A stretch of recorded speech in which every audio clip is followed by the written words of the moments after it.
بسم اللہ الرحمن الرحیم۔ السلام علیکم۔ یونیورسٹی سے آتے ہوئے ایک بھکاری پر نظر پڑی جو خاصی دھوپ میں بیٹھا ہوا تھا، جس کے پاس نہ ہاتھ تھے اور نہ ہی پاؤں، جس کے اوپر بہت سی مکھیاں بیٹھی تھی اور وہ ان کو اڑا بھی نہیں سکتا تھا۔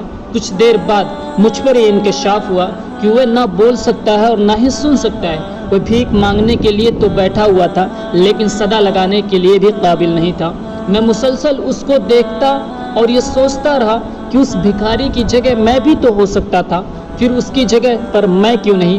میں نے تو کبھی کوئی ایسا کام نہیں کیا جس کی وجہ سے میں اس حال میں نہیں۔ آخر میں کیوں نہیں اس کی جگہ پر؟ مجھے کیوں اللہ تعالی نے ویسا نہیں بنایا؟ وہ چاہتا تو مجھے دنیا کا مظلوم ترین انسان بنا دیتا، پھر اس نے نہیں بنایا۔ میں ساری زندگی بھی سجدے میں رہوں تو پھر بھی اس کا شکر نہیں ادا کر سکتا۔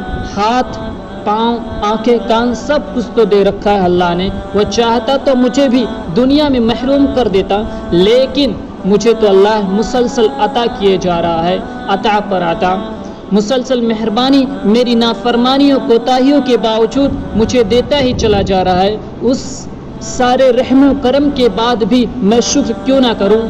ان آنکھوں کا جن سے میں دیکھ سکتا ہوں، اس زبان کا جس سے میں ذکر کر سکتا ہوں، ان ہاتھوں کا جس سے میں دعا مانگ سکتا ہوں۔ اللہ کی دی ہوئی ہر نعمت کا آخر ہم شکریہ کیوں نہ ادا کریں؟ اور نہ شکر کرنے کی ہمارے پاس کوئی وجہ نہیں۔ اور شکر کا سب سے احسن طریقہ یہ ہے کہ ہم ابھی سے، آج سے اللہ تعالی کی اطاعت اور حضور صلی اللہ علیہ وسلم کی اطاعت کا عہد کر لیں پورے خلوص دل کے ساتھ۔